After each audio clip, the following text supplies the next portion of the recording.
ಕಾಂಗ್ರೆಸ್ನಿಂದ ದಲಿತ ಮಠಗಳಿಗೆ ಸಂಘ ಸಂಸ್ಥೆಗಳಿಗೆ ಮತ್ತು ಹಿಂದುಳಿದ ವರ್ಗದ ಸಂಘಗಳೇನಿದೆ ಅದಕ್ಕೆ ಭೂಮಿ ಭಾಗ್ಯ ಸಿಗ್ತಾ ಇದೆ. ಈಗ ಕಾಂಗ್ರೆಸ್ ಸರ್ಕಾರ ಈ ರೀತಿಯಾಗಿ ಮುಂದಾಗಿದೆ. ಬರೋಬ್ಬರಿ 53 ಎಕರೆ ಜಾಗವನ್ನು ಮಂಜೂರು ಮಾಡಿದೆ ಈಗ ಕಾಂಗ್ರೆಸ್ ಸರ್ಕಾರ. 53 ಎಕರೆ ಭೂಮಿಯನ್ನು ಮಂಜೂರು ಮಾಡಿದೆ ಕಾಂಗ್ರೆಸ್ ಸರ್ಕಾರ. ದಲಿತ ಮಠಗಳಿಗೆ ಸಂಘ ಸಂಸ್ಥೆಗಳಿಗೆ 22 ಹಿಂದುಳಿದ ವರ್ಗಗಳ ಟ್ರಸ್ಟ್ಗಳು ಸಂಘಗಳು ಏನಿದೆ ಎಲ್ಲದಕ್ಕೂ ಸೇರಿ ದೊಡ್ಡ ಮಟ್ಟದ ಭೂಮಿಯನ್ನು ಕೊಡ್ತಾ ಇದೆ. ಅದಕ್ಕೆ ಕಠಿಣ 9 ಷರತ್ತುಗಳನ್ನು ಕೂಡ ಹೇಳಿ ಭೂಮಿಯನ್ನು ಮಂಜೂರು ಮಾಡಿದೆ. ಬೆಂಗಳೂರಿನಲ್ಲಿ 52 ಎಕರೆ 53 ಎಕರೆ ಆಸುಪಾಸಿನಲ್ಲಿದೆ. ದಾಸನಪುರ ಹೋಬಳಿಯ ರಾವುಪುತ್ತನಹಳ್ಳಿ ಗ್ರಾಮದಲ್ಲಿ ಗೋಮಾಳ ಜಾಗ ಇದೆ. ಆ ಜಾಗವನ್ನು ಕೊಟ್ಟಿದ್ದಾರೆ ಸರ್ಕಾರದಿಂದ. ದಲಿತ ಮಠಗಳಿಗೆ ಈಗ ಭೂಮಿ ಭಾಗ್ಯ ಈ ರೀತಿಯಾಗಿ ಸಿಗ್ತಾ ಇದೆ. 52ರಿಂದ 53 ಎಕರೆ ಜಾಗವನ್ನು ಮಂಜೂರು ಮಾಡಿದೆ ಕಾಂಗ್ರೆಸ್ ಸರ್ಕಾರ.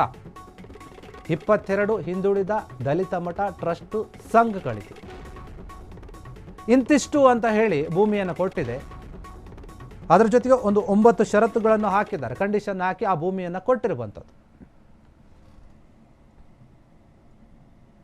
ಯಾಕಂತಂದರೆ ಮಠಮಾನ್ಯಗಳಿಗೆ ಈ ಹಿಂದೆ ಇರುವಂತಹ ಸರ್ಕಾರಗಳು ಬಜೆಟ್ನಲ್ಲಿ ದೊಡ್ಡ ಮಟ್ಟದ ದುಡ್ಡನ್ನು ಕೊಡ್ತಾ ಇದ್ರು, ಅನುದಾನವನ್ನು ಕೊಡ್ತಾ ಇದ್ರು. ಈಗ ಜಾಗವನ್ನು ಕೂಡ ಕೊಡ್ತಾ ಇದ್ದಾರೆ. ಸರ್ಕಾರದ ಗೋಮಾಳ ಜಾಗ ಏನಿದೆ ಅದನ್ನು ಕೊಟ್ಟಿದ್ದಾರೆ. ಬೆಂಗಳೂರಿನಲ್ಲಿ 52ರಿಂದ 53 ಎಕರೆ ದಾಸನಪುರ ಹೋಬಳಿಯ ರಾವುಪುತ್ತನಹಳ್ಳಿ ಗ್ರಾಮದಲ್ಲಿರುವಂತಹ ಗೋಮಾಳ ಭೂಮಿ ಏನಿದೆ ಆ ಜಾಗವನ್ನು ಸರ್ಕಾರ ಕೊಟ್ಟಿದೆ. ಹಾಗಾದರೆ ಸರ್ಕಾರದ ಷರತ್ತು ಏನಿರಬಹುದು? ಜಾಗವನ್ನು ಕೊಟ್ಟಿದೆ, ಓಕೆ. ಏನು ಷರತ್ತನ್ನು ಹಾಕಿದೆ? ಕೆಲವೊಂದು ಷರತ್ತುಗಳಿದೆಯಲ್ಲ. ಮಂಜೂರಾದ ಭೂಮಿಯನ್ನು ಮಾರಾಟ, ಅಡಮಾನ ಅಥವಾ ಪರಭಾರೆ ಮಾಡುವಂತಿಲ್ಲ. ಭೂಮಿ ಪಡೆದ 2 ವರ್ಷಗಳೊಳಗಾಗಿ ಉದ್ದೇಶಿತ ಅಭಿವೃದ್ಧಿ ಕಾರ್ಯಗಳಿಗೆ ಬಳಸಿಕೊಳ್ಬೇಕಷ್ಟೇ.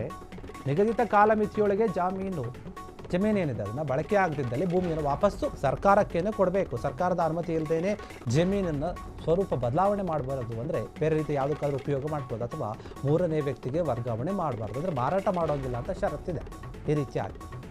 ಯಾಕಂದರೆ ಈ ರೀತಿಯಾಗಿ ಕೊಟ್ಟಂತಹ ಸರ್ಕಾರದ ಭೂಮಿಯನ್ನು ಈ ಹಿಂದೆ ಅನೇಕರು ಮಾರಾಟ ಮಾಡಿರೋದು, ಬೇರೆಯವರಿಗೆ ಕೊಟ್ಟಿರೋದು, ಇವೆಲ್ಲವನ್ನು ಕೂಡ ಆಗಿರೋದ್ರಿಂದ ಸರ್ಕಾರ ಕೆಲವು ಷರತ್ತುಗಳನ್ನು ಹಾಕಿ ವಾಪಸ್ ಕೊಟ್ಟಿದೆ. ಒಂದು ವೇಳೆ ಏನಾದರೂ ನೀವು ಅಭಿವೃದ್ಧಿ ಕಾರ್ಯಗಳಿಗೆ ಬಳಸ್ಕೊಳ್ಳಿಲ್ಲ ಅನ್ನೋದಾದರೆ ನಾವು ಕೊಟ್ಟಂತಹ ಭೂಮಿಯನ್ನು 2 ವರ್ಷದೊಳಗಾಗಿ ಅದನ್ನು ಮತ್ತೆ ಸರ್ಕಾರಕ್ಕೇನೆ ವಾಪಸ್ ಕೊಡಬೇಕು. ಈ ರೀತಿಯಾದಂತಹ ಷರತ್ತನ್ನು ವಿಧಿಸಿದೆ ಸರ್ಕಾರ. ಮಠಮಾನ್ಯಗಳಿಗೆ, ಸಂಘ ಸಂಸ್ಥೆಗಳಿಗೆ, ಹಿಂದುಳಿದ ವರ್ಗದ 22 ಸಂಸ್ಥೆಗಳು, ಮಠಗಳು ಏನಿದೆ ಎಲ್ಲದಕ್ಕೂ ಕೂಡ ಭೂಮಿಯನ್ನು ಕೊಟ್ಟಿದ್ದಾರೆ. ಆ ಭೂಮಿಯನ್ನು ಸರಿಯಾದ ರೀತಿಯಲ್ಲಿ ಅಭಿವೃದ್ಧಿ ಕೆಲಸಗಳಿಗೆ ಉಪಯೋಗವನ್ನು ಮಾಡಿಕೊಳ್ಬೇಕಾಗುತ್ತೆ. ಯಾಕಂತಂದರೆ ಈ ಮಠಗಳಲ್ಲಿ, ಎಷ್ಟೋ ಮಠಗಳಲ್ಲಿ ಅನ್ನದಾಸೋಹ, ಶಿಕ್ಷಣ ಎಲ್ಲವೂ ಕೂಡ ಉಚಿತವಾಗಿ ಕೊಡ್ತಾರೆ.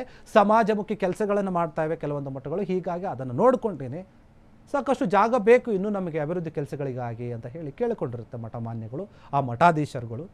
ಹೀಗಾಗಿ ಸರ್ಕಾರ ಅವರ ಮನವಿಗೆ ಹೋಗೊಟ್ಟು ಈಗ ಸುಮಾರು 53 ಎಕರೆ ಜಾಗವನ್ನು ಕೊಡ್ತಾ ಇದ್ದಾರೆ. ಒಬ್ಬೊಬ್ಬರಿಗೆ ಅಥವಾ ಒಂದೊಂದು ಮಠಕ್ಕೆ, ಒಂದೊಂದು ಟ್ರಸ್ಟ್ಗೆ, ಒಂದೊಂದು ಸಂಘ ಸಂಸ್ಥೆಗಳಿಗೆ ಇಂತಿಷ್ಟು ಅಂತ ಜಾಗವನ್ನು ಕೂಡ ಕೊಟ್ಟಿದ್ದಾರೆ.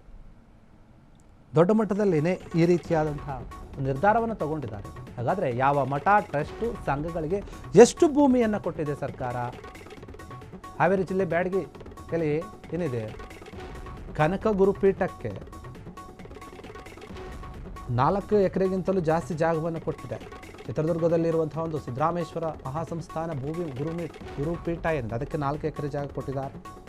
ಮಾದರ ಚೆನ್ನಯ್ಯ ಗುರುಪೀಠಕ್ಕೆ 4.30 ಎಕರೆ ಜಾಗವನ್ನು ಕೊಟ್ಟಿದ್ದಾರೆ. ದಾವಣಗೆರೆ ಜಿಲ್ಲೆ ಹರಿಹರ ತಾಲೂಕಿನ ರಾಜನಹಳ್ಳಿ ವಾಲ್ಮೀಕಿ ಗುರುಪೀಠಕ್ಕೆ 4.18 ಎಕರೆ ಜಾಗವನ್ನು ಕೊಟ್ಟಿದ್ದಾರೆ. ಉಪವೀರ ಜಗದ್ಗುರು ವಿದ್ಯಾಸಂಸ್ಥೆಗೆ 4 ಎಕರೆ ಜಾಗ. ಗೊಲ್ಲನಗಿರಿಯ ಅಖಿಲ ಭಾರತ ಶ್ರೀಕೃಷ್ಣ ಯಾದವ ಮಹಾಸಂಸ್ಥಾನಕ್ಕೆ 31 ಕುಂಟೆ ಜಾಗ. ಚಿತ್ತಾಪುರ ತಾಲೂಕಿನ ಸವಿತಾ ಪೀಠ ಚಾರಿಟೇಬಲ್ ಟ್ರಸ್ಟ್ಗೆ 30 ಕುಂಟೆ ಜಾಗವನ್ನು ಕೊಟ್ಟಿದ್ದಾರೆ.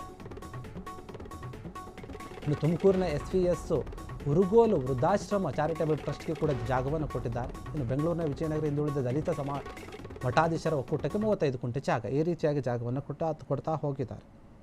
ಯಾಕಂದರೆ ಇದರಿಂದ ಸಾಕಷ್ಟು ಜನರಿಗೆ ಉಪಯೋಗ ಇರೋದ್ರಿಂದ ಕೆಲವೊಂದು ಮಠಗಳಿಗೆ, ಟ್ರಸ್ಟ್ಗಳಿಗೆ ಕೊಟ್ಟಿರುವಂಥದ್ದು ನೋಡಿ. ಸಂಕ್ಷಿಪ್ತವಾಗಿ ನೋಡೋದಾದರೆ ಹಾವೇರಿ ಜಿಲ್ಲೆ ಬ್ಯಾಡಗಿ ತಾಲೂಕಿನ ಕಾಗಿನೆಲೆ ಮಹಾಸಂಸ್ಥಾನ ಕನಕ ಗುರುಪೀಠಕ್ಕೆ 4.1 ಎಕರೆ ಜಾಗವನ್ನು ಕೊಟ್ಟಿದ್ದಾರೆ. ಚಿತ್ರದುರ್ಗ ಜಿಲ್ಲೆಯ ಹೊಸದುರ್ಗ ಅಖಿಲ ಕುಂಚಿಕೀಟ ಮಹಾಸಂಸ್ಥಾನ ಹೊಸದುರ್ಗ 4 ಎಕರೆ ಜಾಗವನ್ನು ಅಲ್ಲಿ ಕೊಟ್ಟಿರುವಂಥದ್ದು. ಈ ರೀತಿಯಾಗಿ ಭೂಮಿಯನ್ನು ಬೇರೆ ಬೇರೆ ಇನ್ನೂ ಸಾಕಷ್ಟು ಮಠಗಳು ಟ್ರಸ್ಟ್ಗಳಿದೆ ಅದೆಲ್ಲವಕ್ಕೂ ಕೂಡ ಕೊಟ್ಟಿರುವಂಥದ್ದು. ಸರ್ಕಾರದ ಈ ನಡೆಯಿಂದ ಆ ಮಠಗಳಿಗೆ ಸಂಘಸಂಸ್ಥೆಗಳಿಗೆ ಸ್ವಲ್ಪ ಖುಷಿ ಆಗಿದೆ. ಆದರೆ ಕೆಲವೊಂದು ಷರತ್ತುಗಳನ್ನು ಮೀರಿದರೆ ಆ ಒಂದು ಜಾಗವನ್ನು ವಾಪಸ್ ತೆಗೆದುಕೊಳ್ಳುವಂತಹ ಸಾಧ್ಯತೆ ಕೂಡ ಇದೆ. ಇಲ್ಲಾಂದರೆ 2 ವರ್ಷದಲ್ಲಿ ನೀವೇನಾದರೂ ಉಪಯೋಗ ಮಾಡಿಕೊಂಡಿಲ್ಲ, ಅಭಿವೃದ್ಧಿ ಕೆಲಸಗಳು ಆಗಿಲ್ಲ ಅಂತ ಅನ್ನೋದಾದರೆ ಅದನ್ನು ನಮಗೆ ವಾಪಸ್ ಕೊಡಿ ಅಂತ ಹೇಳಿ ಷರತ್ತನ್ನು ಕೂಡ ಹಾಕಿದೆ ಸರ್ಕಾರ. ಇದನ್ನು ಯಾವ ರೀತಿಯಾಗಿ ಪಾಲಿಸುತ್ತೆ ಈ ಮಠಗಳು ಅನ್ನೋದನ್ನು ನೋಡಬೇಕು. ಕ್ಷಣ ಕ್ಷಣದ ಸುದ್ದಿಗಳಿಗಾಗಿ ಫ್ರೀಡಂ ಟಿವಿ ಸಬ್ಸ್ಕ್ರೈಬ್ ಮಾಡಿ, ಲೈಕ್ ಮಾಡಿ ಹಾಗೂ ಫಾಲೋ ಮಾಡಿ. ಹೊಸ ಸುದ್ದಿಗಳ ನೋಟಿಫಿಕೇಶನ್ಗಾಗಿ ಬೆಲ್ ಐಕಾನ್ ಮೇಲೆ ಕ್ಲಿಕ್ ಮಾಡಿ.